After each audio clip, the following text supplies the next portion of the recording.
حضرت بایزید بستامی کہتے ہیں کہ میں نے اپنی ماں کے آگے ہاتھ جوڑے، میں نے کہا امی تجھے راضی کروں یا رب کو راضی کروں؟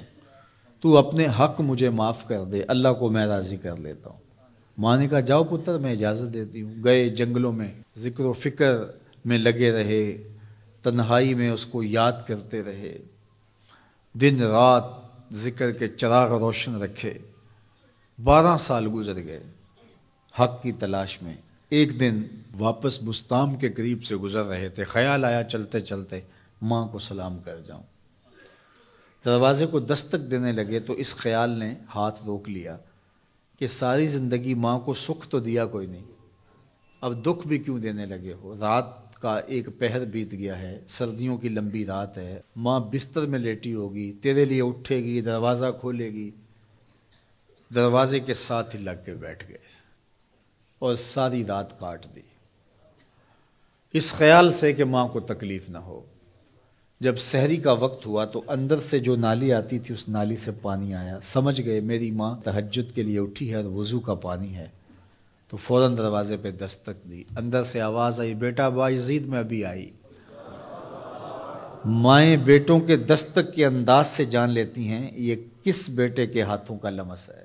12 سال کے بعد آئے، دستک دی، کہا بیٹا بایزید میں ابھی آئی۔ ماں کی تو نگاہیں ہی دروازے پہ رہتی ہیں۔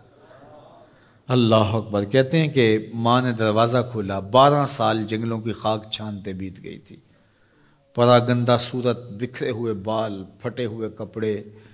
میری ماں کی جب نگاہ میرے پہ پڑی تو اس کی چشمان سے موٹے موٹے آنسو ٹپکنے لگے، اور اس نے ایسے ہاتھ پھیلا کے کہا مالک میرا بیٹا بایزید تیری طلب میں نکلا تھا، تو نے ابھی تک اسے اپنا قرب نہیں دیا۔ حضرت بایزید بستامی کہتے ہیں 12 سال کی ریاستوں سے جو کچھ نہیں ملا تھا ماں کے اٹھے ہوئے ہاتھوں سے مل گیا۔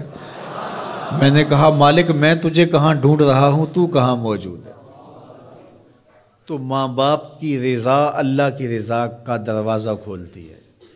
جن لوگوں کے ماں باپ ناراض ہیں اور وہ جا کے پیر صاحب کی خدمت کرتے ہیں، اور میاں ماں کے قدم چومو، باپ کی ٹانگیں دباؤ، ان کی خدمت کرو، تمہارے پہلے مرشد وہ ہیں، ان کو راضی کرو، پھر کسی شیخ کامل کی صحبت میں آنا، دیکھو کیسے دل کی بند کھڑکیاں کھلتی ہیں۔ ایک مرشد تو ناراض کر رہا ہے اور دوسرے مرشد سے تمہیں کیا ملے گا؟ تو راستہ یہیں سے کھلے گا۔ والدین کو کبھی ناراض نہ کرو، والدین کو کبھی دکھ نہ دو، والدین کو کبھی تکلیف نہ پہنچاؤ، اور والدین کو بھی چاہیے کہ اپنی اولاد کو اپنا نافرمان نہ بنائے۔ ایک بزرگ فرماتے ہیں کہ مجھے برابر 30 سال ہو گئے ہیں کہ میں اپنی اولاد کو کوئی حکم ہی نہیں دیا، کوئی حکم نہیں دیا۔ کوئی چیز مجھے چاہیے بھی ہوتی ہے تو میں بصیغہ امر نہیں کہتا، بلکہ ایسے ہی بات کر رہی ہوں۔ پانی چاہیے تو یہ نہیں کہتا بیٹا پانی لے کر آؤ، میں ویسے کہتا ہوں پیاس لگی ہوئی ہے، تو اگر وہ سمجھ جائے اور وہ خود لے آئے تو اچھی بات ہے، لیکن اگر وہ نہ لائے تو میں نے اس کو حکم ہی نہیں دیا، امر ہی نہیں کیا، تو اس امر کی مخالفت ہی لازم نہیں آئے گی۔ تو کہا 30 سال برابر گزر گئے ہیں، میں نے اپنی اولاد کو حکم نہیں دیا کہ کہیں وہ میری نافرمان نہ ہو جائے، چونکہ اگر وہ نافرمان ہو گئی پلے کچھ نہیں رہے گا۔ جو اولادیں ماں باپ کی نافرمان ہوتی ہے وہ ہوا میں بھی اڑیں، وہ چرخ پہ بھی جھولیں، وہ زمین پہ گرنے والی ہوتی ہیں، کبھی کامیاب نہیں ہو سکتی وہ اولادیں جو ماں باپ کی گستاخ، بے ادب اور نافرمان ہوتی ہیں۔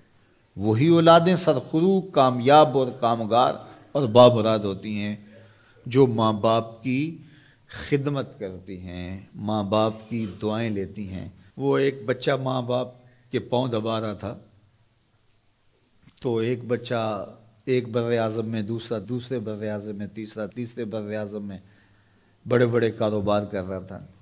تو کوئی اس کا دوست ملنے آیا، اس نے کہا کہ اس نکمے کو بھی کہیں بھیج دو، فلاں جو ہے وہ یورپ میں ہے، فلاں امریکہ میں ہے، وہاں اتنی بڑی کمپنی اس نے کھولی ہوئی ہے، اس نکمے کو یہاں بٹھایا، اس کو بھیج دو، یہ تو نکمہ کسی کام کا نہیں۔ کہا یہ نکمہ ہی تو میرے کام آ رہا ہے، کہ نکمہ ہی تو میرے کام آ رہا ہے۔